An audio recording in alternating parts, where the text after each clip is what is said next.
I'd like to read to you from one of my favorite collections of short stories. It's called Yondering. It's by Louis L'Amour, who, if you're familiar with him, you probably know as a writer of popular westerns. But he wrote quite a few short stories and pieces of historical fiction and so on that are very good. And this collection in particular is my favorite. And I'd like to read to you Old Doc Yak, one of the best books in the one of the best stories in the collection. He was a man without humor. He seemed somehow aloof and vulnerable. Even his walk was pompous and majestic.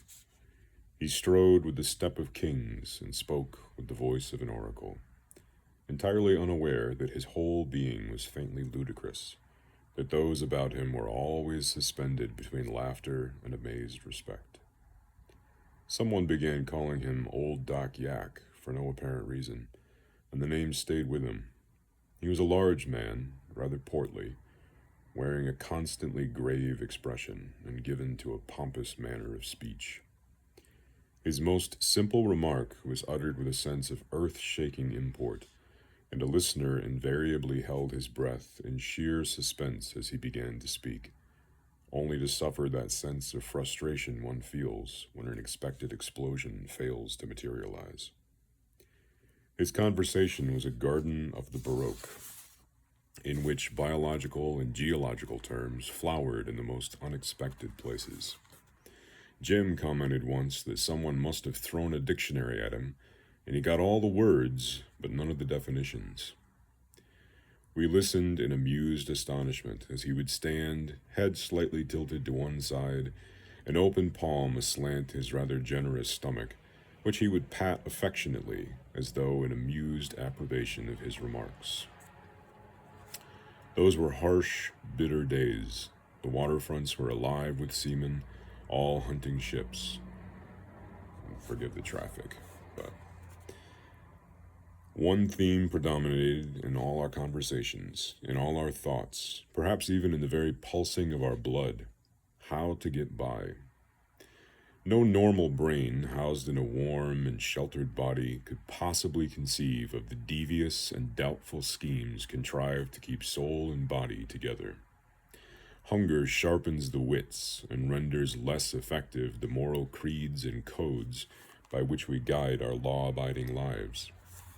Some of us who were there could even think of the philosophical ramifications of our lives and our actions.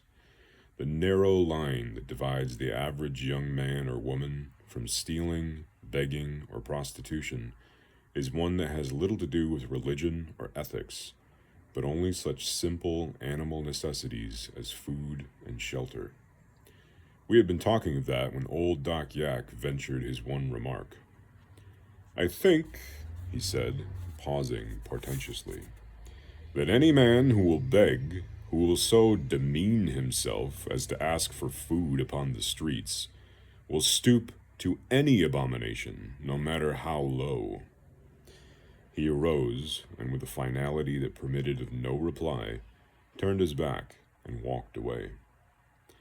It was one of the few coherent statements I ever heard him make, and I watched his broad back stiff with self-righteousness as he walked away.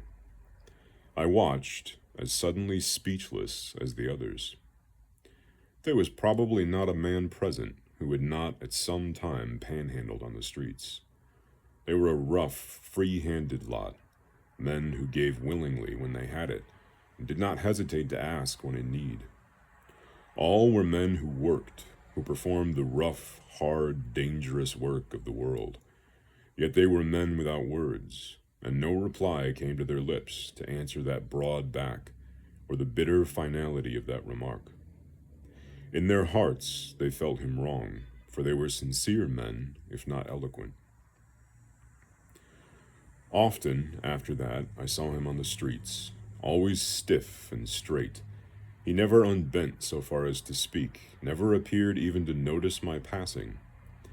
He paid his way with a careful hand and lived remote from our lonely, uncomfortable world. From meal to meal, we had no idea as to the origin of the next, and our nights were spent wherever there was shelter from the wind. Off on the horizon of our hopelessness, there was always that miracle, a ship, and endlessly we made the rounds in search of work. Shipping proceeded slowly, and men struggled for the few occasional jobs along shore. Coming and going on my own quest, I saw men around me drawn fine by hunger, saw their necks become gaunt, their clothing more shabby. It was a bitter struggle to survive in a man-made jungle. The weeks drew on, and one by one, we saw the barriers we had built against hunger slowly fade away. By that time, there were few who had not walked the streets looking for the price of a cup of coffee, but even the ready generosity of a seaport town had been strained, and shipping seemed to have fallen off. One morning, a man walked into the Seamen's Institute and fainted away. We had seen him around for days, a quiet young man who seemed to know no one, to have no contacts, too proud to ask for food, and too backward to find other means. And then he walked in that morning and crumpled up on the floor like an empty sack. It was a long moment before any of us moved. We stood staring down at him, and each of us was seeing the specter of his own hunger. Then Parnati was arrested. He had been hungry before, and we had heard him say, "I'm going to eat. If I can make it honest, I'll make it, but I'm going to eat regardless." We understood his feelings, although the sentiments were not ours. Contrary to opinion, it is rarely the poor who steal. People do not steal for the necessities, but for the embellishments. But when the time came, Parnati stole a car from a parking lot and sold it. We saw the item in the paper without comfort, and then turned, almost without hope, to the list of incoming ships. Any one of them might need a man. Any one of them might save us from tomorrow. Old Doc Yak seemed unchanged. He came and went as always. As always, his phrases bowed beneath a weight of words. I think, vaguely, we all resented him.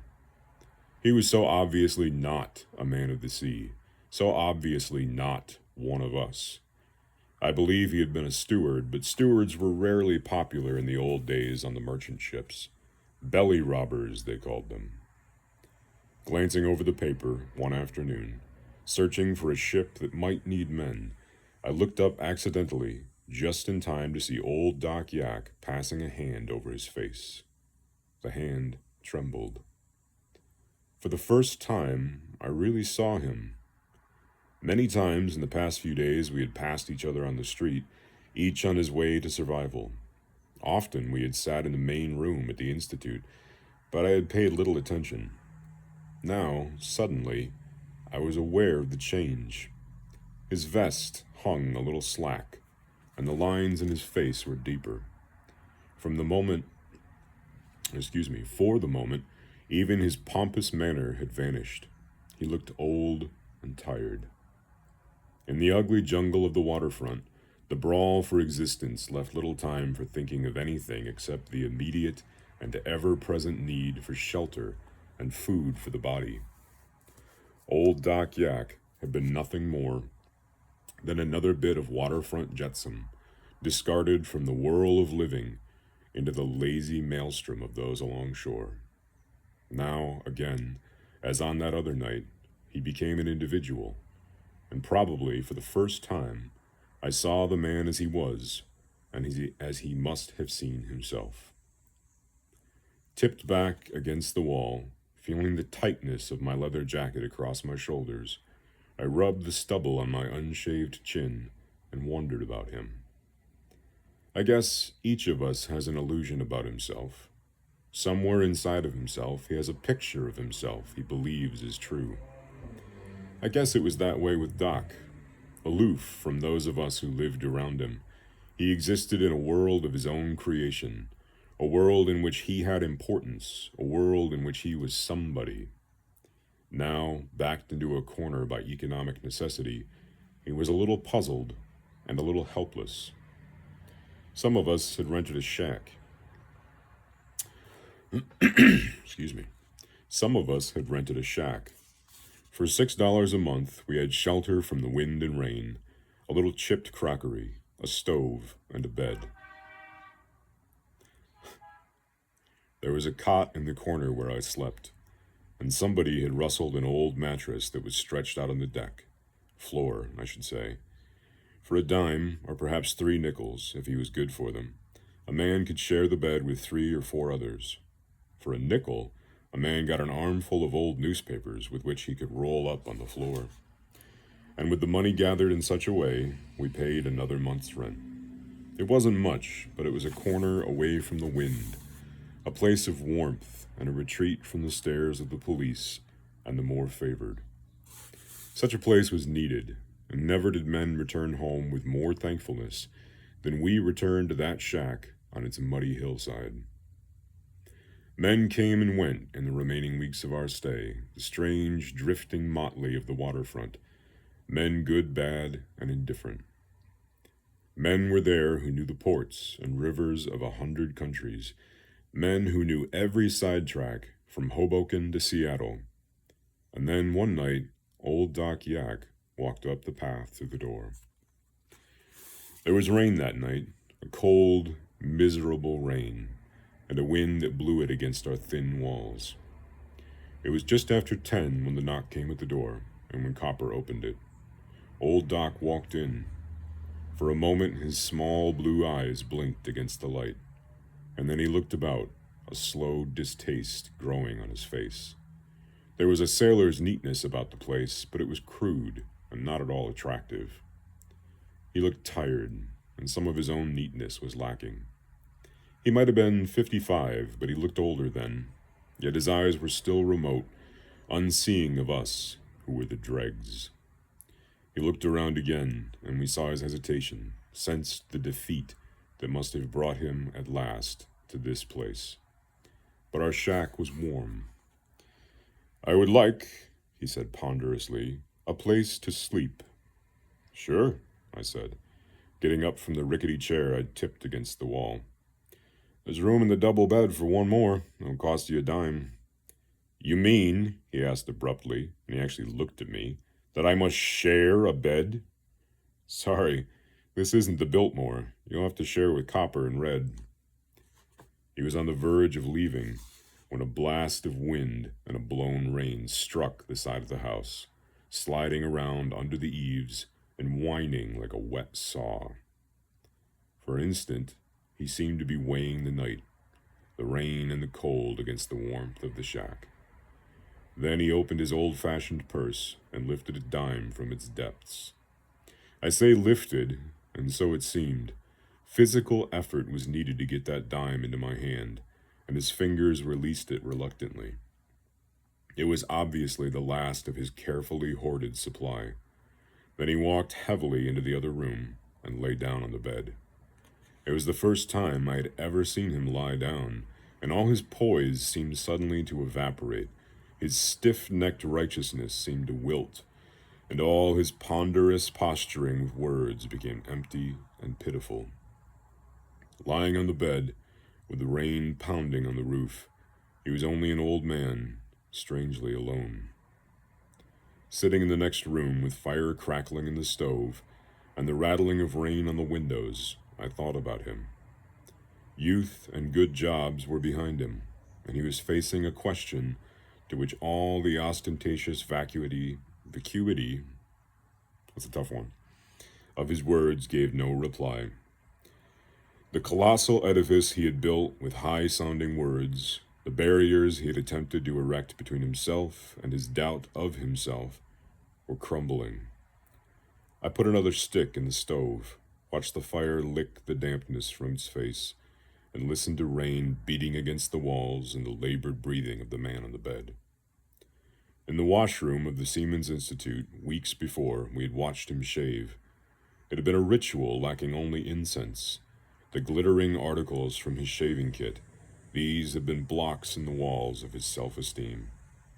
The careful lathering of his florid cheeks, the application of shaving lotion, these things had been steps in a ritual that never varied.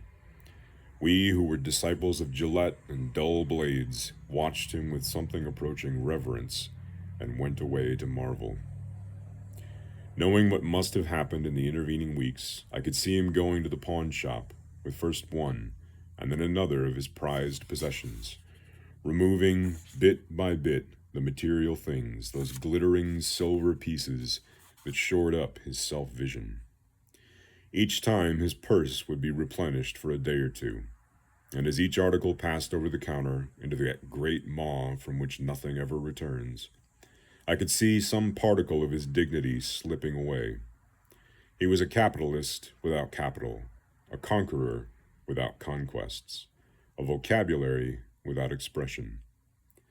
In the stove the fire crackled. On the wide bed the old man muttered, stirring in his sleep.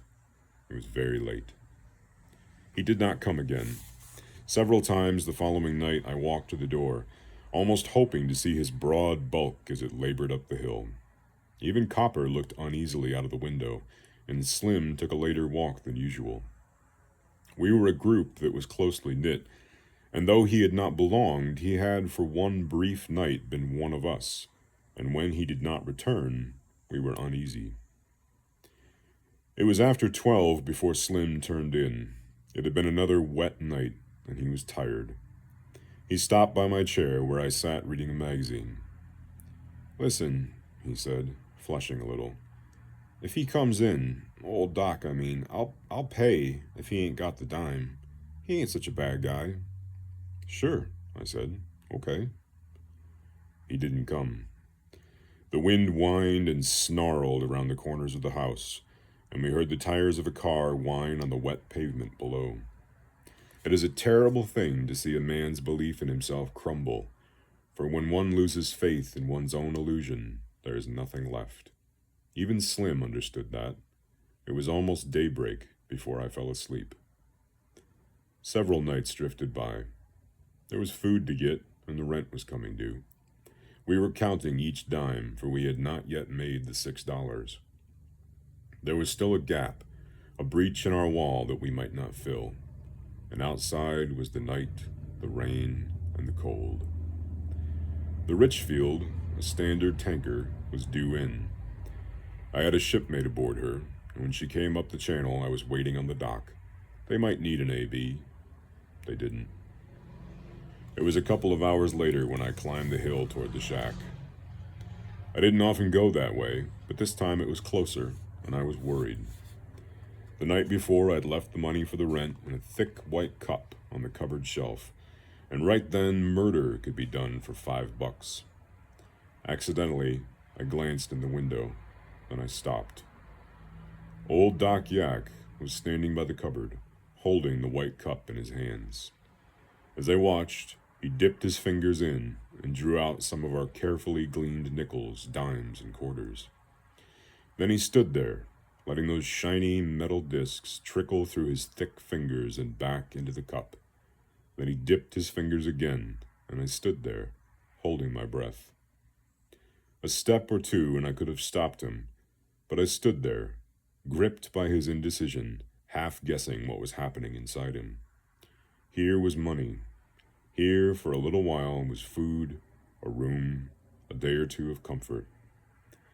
I do not think he considered the painstaking effort to acquire those few coins, or the silent, bedraggled men who had trooped up the muddy trail to add a dime or 15 cents to the total of our next month's rent.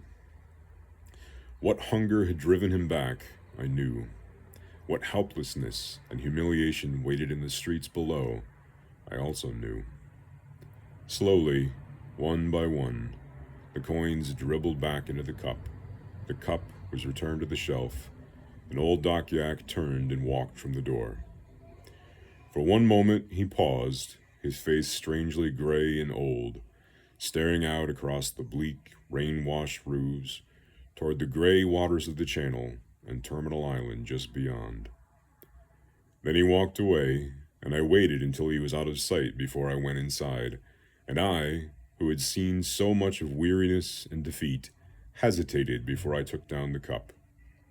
It was all there, and suddenly, I was a little sorry that it was. Once more I saw him. One dark, misty night, I came up from the lumber docks, collar turned up, cap pulled low, picking my way through the shadows and over the railroad ties, stumbling along rails lighted only by the feeble red and green of switch lights. Reaching the street, I scrambled up the low bank and saw him standing in the light of a street lamp. He was alone, guarded from friendship, as always, by his icy impenetrability, but somehow strangely pathetic with his sagging shoulders and graying hair. I started to speak, but he turned up his coat collar and walked away down a dark street. Anyway, that's one of my favorite stories, and I wanted to share it with you all. Apologies for the interruptions, but I hope you enjoyed it.